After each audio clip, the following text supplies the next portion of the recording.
The photograph came to me in the fall of 2023, part of a shoebox full of family photos, discovered in the estate sale of a woman who had died at the age of 102.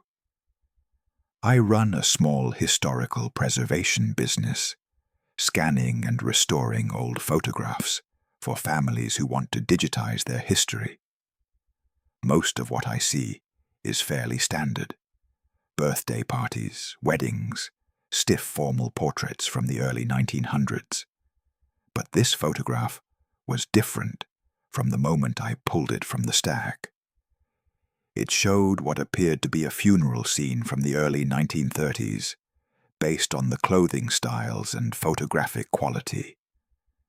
Two young girls, perhaps 8 and 10 years old, sat in a winter garden among flowers, likely a grave covered with funeral wreaths. They wore heavy, dark coats and serious expressions. Behind them, barely visible through the bare branches of winter trees, stood a figure in dark clothing, indistinct but definitely present. The photograph had been taken outdoors, probably in a cemetery. The sky was overcast, typical of winter, in what I guessed was somewhere in the northeastern United States. The flowers covering the ground were chrysanthemums and what looked like roses, traditional funeral flowers. On the back of the photograph, in faded pencil, someone had written, "Anna and Catherine at Papa's funeral, February 1932. God rest his soul." I began the scanning process, adjusting contrast and exposure to bring out details that had faded over 9 decades. That's when I noticed something that made my hands pause over the keyboard. The figure in the background, the one standing among the bare trees. I'd assumed it was another mourner. Perhaps a family member, keeping a respectful distance from the children at the graveside. But as I enhanced the image, bringing clarity to the shadows and adjusting the tonal range, I could see the figure's face more clearly. It was a man, probably in his late 40s or early 50s. He wore a dark overcoat and hat, and he was looking directly at the camera, or more precisely, at the 2 girls sitting by the grave. I thought nothing of it at first. Cemetery photographs from this era often included multiple family members, and it wasn't unusual for someone to be standing in the background. I continued my work, scanning the image at high resolution and making notes about the approximate date and location. But something nagged at me. I went back to the enhanced image and looked more carefully at the figure. There was something strange about the way he appeared at the photograph. His outline was sharp, but he seemed somehow less solid than the girls in the foreground. It could have been the distance, the winter light, or the limitations of 1932 photographic technology. I set the image aside and continued working through the other photographs from the estate sale. There were dozens of them, documenting a family through most of the 20th century. I saw the 2 girls from the funeral photograph growing up.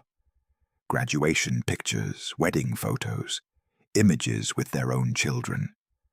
And then I found another photograph that stopped me cold.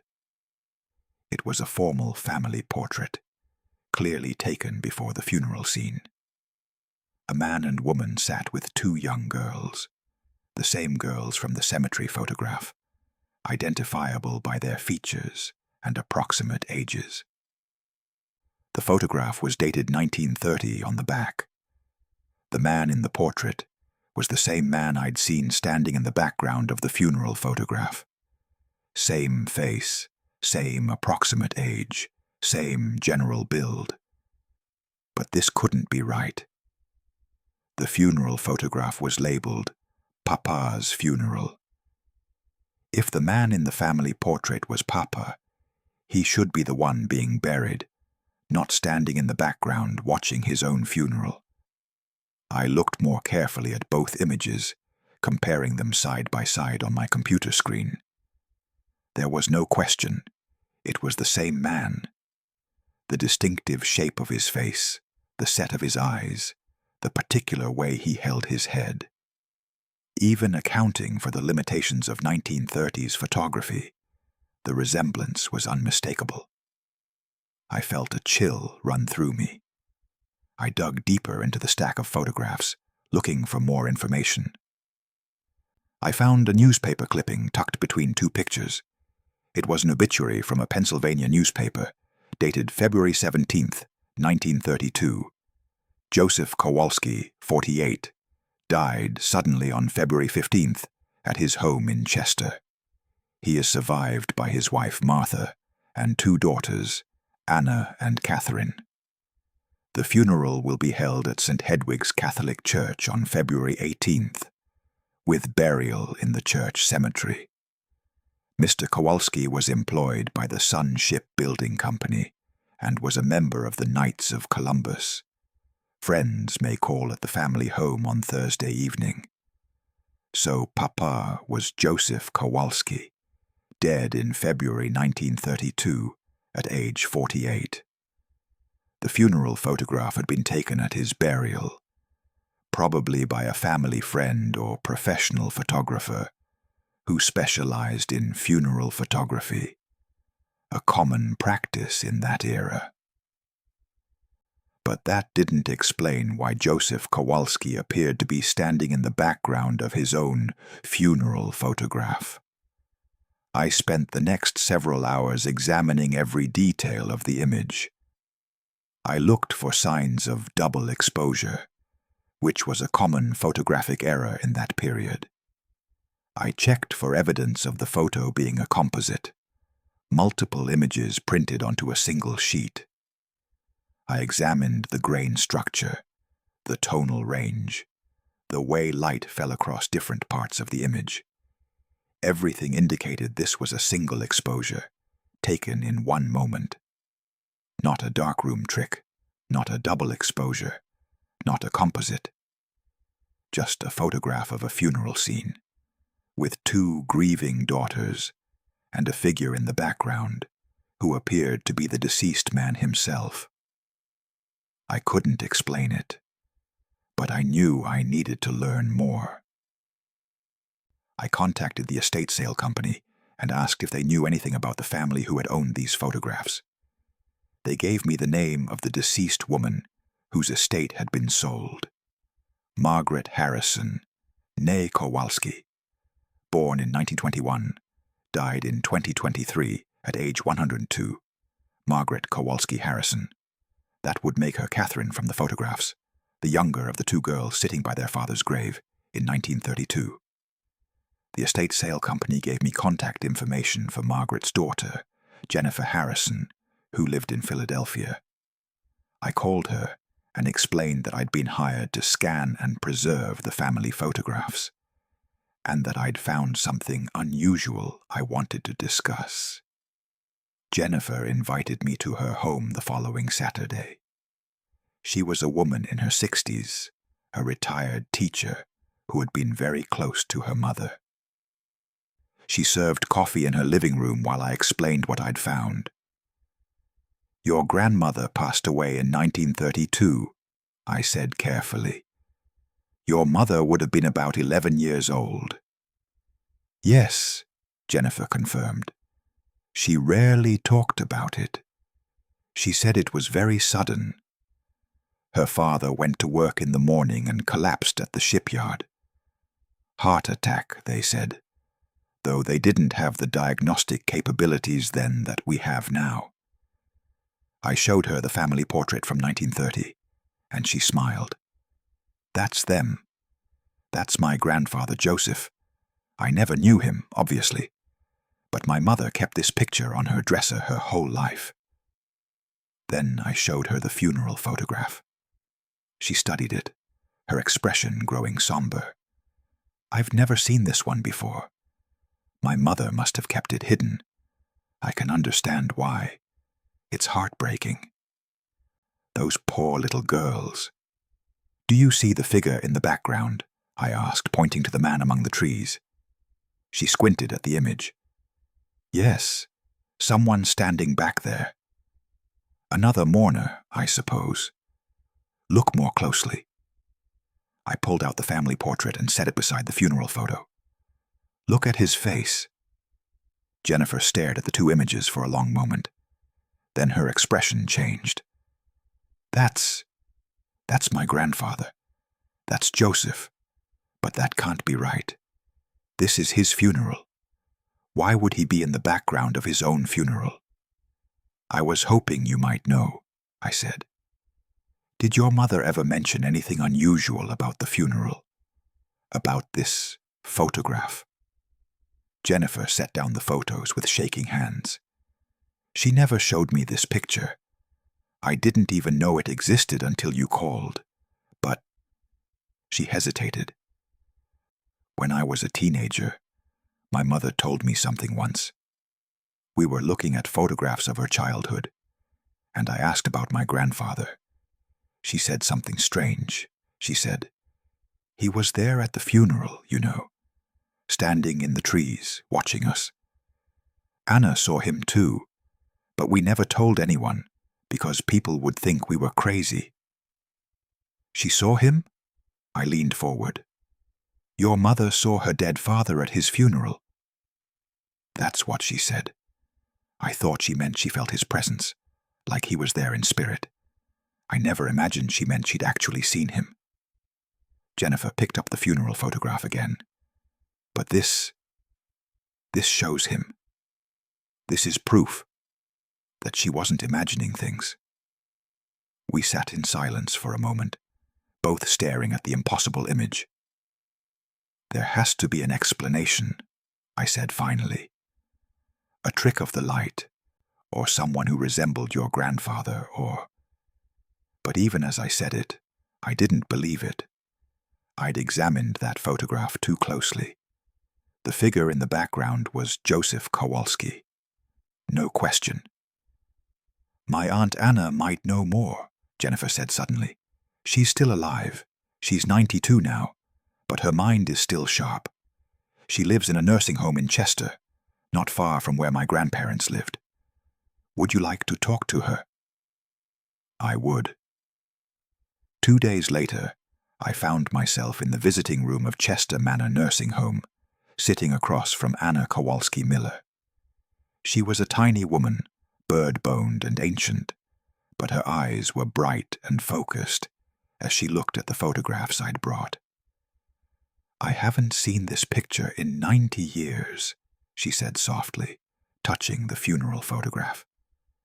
Catherine and I were supposed to forget about it. Mother made us promise never to speak of it. But you saw him, I asked. You saw your father at the funeral. Anna nodded slowly. We both did. Catherine and I were sitting by the grave. It was so cold that day. I remember my feet were freezing. And we looked up, and there he was, standing in the trees, just watching us. He looked just like he did when he left for work that morning. Same coat, same hat. What did you do? Nothing at first. We were too shocked. Catherine grabbed my hand and whispered, Anna, do you see Papa? And I said yes. We stared at him for what felt like a long time, though it might have been only a few seconds. Then Mother's brother, Uncle Frank, came over and asked what we were looking at. When we turned back, Papa was gone. Did you tell anyone? We told Mother that night. She got very upset. Told us we mustn't say such things, that Papa was gone, and we were just seeing what we wanted to see because we missed him. But then she saw this photograph. Anna tapped the image. A week after the funeral, the photographer delivered the prints. Mother looked through them, and when she saw this one, she went white as a sheet. She called Catherine and me into the room and asked us if this was what we'd seen. We said yes, that was Papa, exactly as he'd looked standing in the trees. What did your mother do?" "She put the photograph away and told us never to speak of it again. She said people would think we were crazy, or that the photograph was some kind of trick. She kept it hidden for the rest of her life. I think Catherine must have found it after Mother died in 1975. "Do you have any explanation for it?" I asked. "Any theory about how your father could appear in a photograph taken at his own funeral?"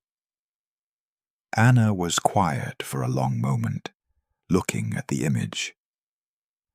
"I'm 92 years old," she said finally. "I've spent most of my life trying to forget that day, trying to convince myself that Catherine and I imagined what we saw. But I can't deny what this photograph shows. That's my father, standing in those trees, watching his own funeral." "But how?" "I don't know. Maybe he wasn't ready to leave. Maybe he wanted to see us one more time. Maybe death doesn't work the way we think it does." She looked up at me. "Do you believe in ghosts, young man?" "I'm not sure what I believe," I admitted.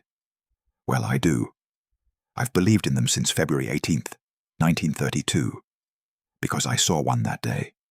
I saw my father's ghost standing in the cemetery, watching us bury his body.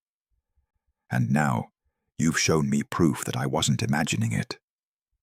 I spent the next several weeks researching Joseph Kowalski's death and the circumstances surrounding it. I found his death certificate, which confirmed he'd died of acute cardiac failure on February 15th, 1932. The death had occurred at the Sun Shipbuilding Company in Chester, where he'd worked as a foreman. I found newspaper articles about the funeral. St. Hedwig's Church had been packed with mourners. Joseph had apparently been a well-liked man in the community. The burial had taken place on a cold, overcast day. Several articles mentioned that his 2 young daughters had been heartbroken at the graveside service. But I found no other mention of anything unusual about the funeral. No reports of sightings, no whispers of anything strange. Just a tragic death and a somber burial. I also researched the photographer who had taken the funeral photograph. His name was stamped on the back of the print: Stefan Nowak, Photography, Chester, PA. I found that Nowak had been a Polish immigrant who'd operated a photography business in Chester from 1928 to 1947. He'd specialized in family portraits, weddings, and funeral photography, the latter being more common in immigrant communities where traditions of mourning and remembrance were still strong. Stefan Nowak had died in 1952, so I couldn't interview him. But I found his grandson, Peter Nowak, who still lived in the Chester area and had inherited some of his grandfather's business records. Peter invited me to his house and showed me boxes of old photographs and negatives his grandfather had kept. Grandpa Stefan was meticulous about his work, Peter explained. He kept copies of almost everything he photographed, along with notes about exposure times, lighting conditions, that sort of thing. We searched through the boxes until we found the negatives from Joseph Kowalski's funeral in February 1932. There were several images from that day: the coffin at the church, various groups of mourners, and the photograph of Anna and Catherine at the graveside. I held the negative up to the light, and there, just as clearly as in the print, was the figure of Joseph Kowalski, standing in the background among the trees. "Do you see anything unusual about this negative?" I asked Peter. He examined it carefully. "Well, the exposure looks good. The composition is decent. Wait." He looked closer. "There's someone in the background." I didn't notice that at first. They're pretty far back. Does anything strike you as odd about that figure? Peter studied the negative for a long moment. Actually, yes. See how everyone in the foreground has a certain density on the negative? That's normal for people at that distance with this kind of lighting. But the figure in the background has a different density. It's almost like they're less there, if that makes sense. Like the light passed through them differently. Could that be a flaw in the negative? I don't think so. The rest of the negative looks fine. It's just that one figure that looks strange. He looked at me curiously. Why are you asking? Who is that person in the background? I told him the story about Joseph Kowalski dying days before this photograph was taken, about the two girls seeing their father's ghost, about the figure in the photograph being the same man whose funeral was being held. Peter set down the negative carefully. My grandfather never mentioned anything about this, but he kept these negatives separate from his other work from 1932.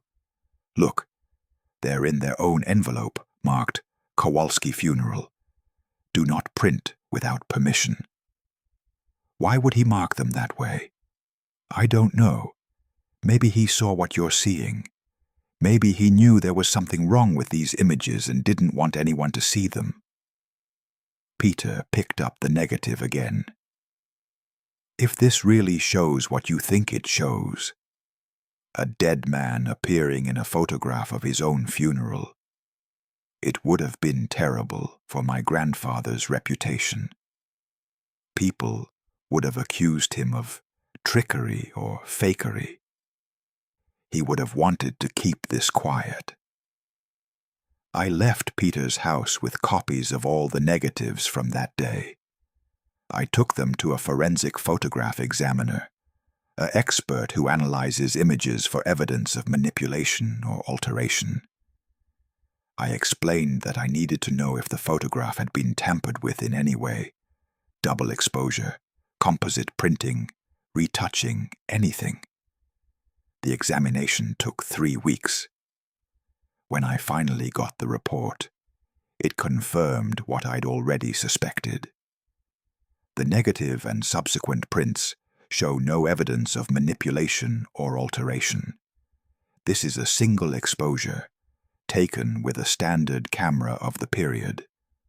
The figure visible in the background appears to have been present at the time the photograph was taken. However, the density and tonal qualities of this figure are anomalous, suggesting possible issues with the photographic process or unusual lighting conditions. No definitive explanation can be provided for these anomalies. In other words, the photograph was genuine. Joseph Kowalski's image really did appear in a photograph taken at his own funeral, 3 days after his death. I returned to Chester and visited St. Hedwig's Church, where Joseph's funeral had been held.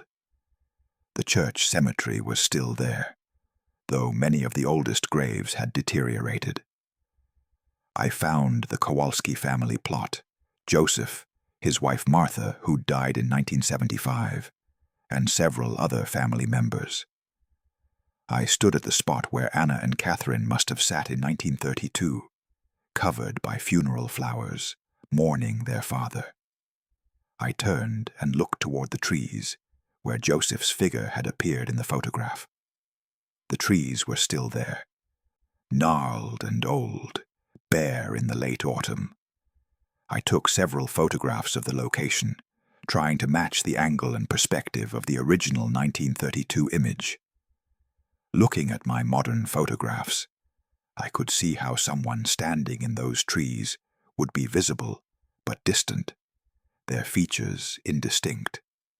But in the 1932 photograph, despite the distance and the limitations of the camera technology, Joseph Kowalski's face was clearly recognizable, almost as if he'd wanted to be recognized.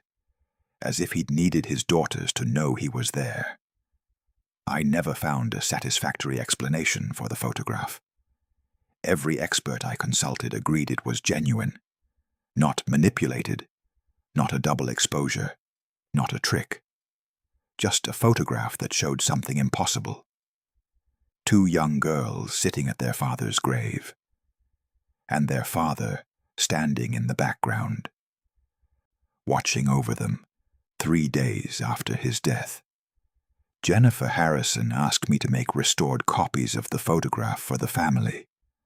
I did, creating high-quality scans and prints that brought out details that had faded over 9 decades. "Thank you for solving this mystery," Jennifer said when I delivered the prints. "Not solving it exactly. We still don't understand what happened. But at least now we know my mother and Aunt Anna weren't imagining things. They really did see their father that day. And we have proof." "What will you do with the photographs?" I asked. "Keep them. Share them with the family. My mother spent 90 years thinking she might have imagined what she saw that day. I wish she'd lived long enough to see this proof that she was telling the truth."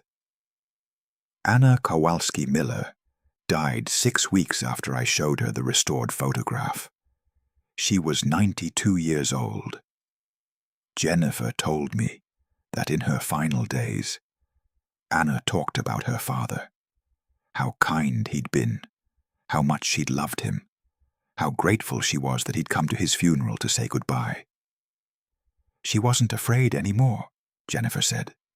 "For 90 years, she'd wondered if she was crazy, if she'd imagined seeing her father that day. But your work proved she hadn't imagined it.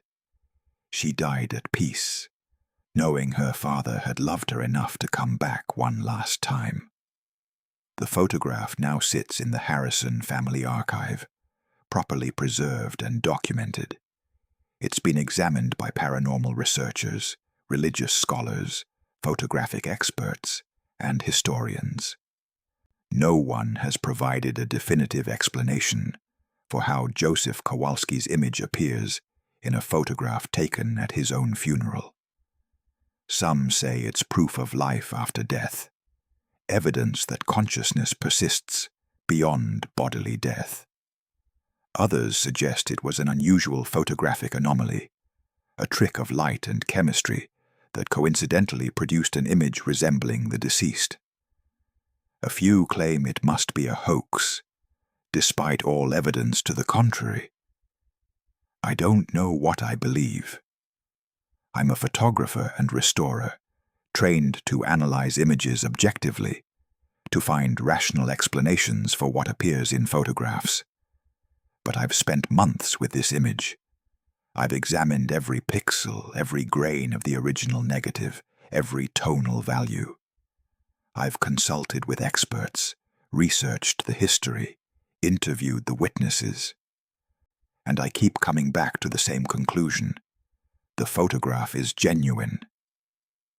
Joseph Kowalski really did appear at his own funeral. His daughters really did see him standing in the trees, watching over them. Maybe it was a ghost. Maybe it was some phenomenon we don't yet understand. Maybe the barrier between life and death isn't as solid as we believe. Or maybe, and this is what I've come to believe, love is strong enough to transcend death, at least for a moment. Maybe Joseph Kowalski loved his daughters so much that he found a way to be present at his funeral, to watch over them one final time, to let them know he wasn't really gone. The photograph shows 2 grieving children at a gravesite in February 1932. It shows funeral flowers and bare winter trees. It shows a cold, overcast day in a small Pennsylvania cemetery. And it shows Joseph Kowalski, dead for 3 days, standing in the background of his own funeral, watching over his daughters, present even in death. The photograph doesn't lie. Whatever we make of it, whatever explanation we offer or refuse to offer, the image shows what it shows. A man standing at his own funeral, a father watching over his children one last time. The photograph looked peaceful at first glance, just a funeral scene, sad but ordinary. Until someone looked closely at the figure in the background and realized it was the man they'd buried. Then it became something else, entirely. Evidence of something we can't explain. Proof of something we don't understand. A photograph that challenges everything we think we know about death, consciousness, and the persistence of love. Joseph Kowalski died on February 15th, 1932. He was buried on February 18th, 1932, and on that cold February day, he stood in the trees of St. Hedwig's Cemetery and watched his own funeral. The photograph proves it. Whatever that means, whatever we make of it. The man in the background was the one they buried, and somehow, impossibly, he was there to witness his own burial. The photograph remains. The questions remain. The mystery remains. And somewhere, perhaps, Joseph Kowalski remains too, watching over his daughters even now, 92 years later. Present in that photograph, present in memory, present perhaps in ways we'll never fully understand. The funeral portrait looked peaceful, until they realized the truth, until they saw what the camera had captured, but the eye wanted to deny. The dead man, standing among the living, present at his own funeral, watching over his daughters one last time. The photograph doesn't lie. It shows what it shows, and what it shows should be impossible. But it's there nonetheless, forever captured, forever unexplained, forever challenging us to reconsider what we think we know about death. The man in the background was the one they buried, and somehow he was still there to see it.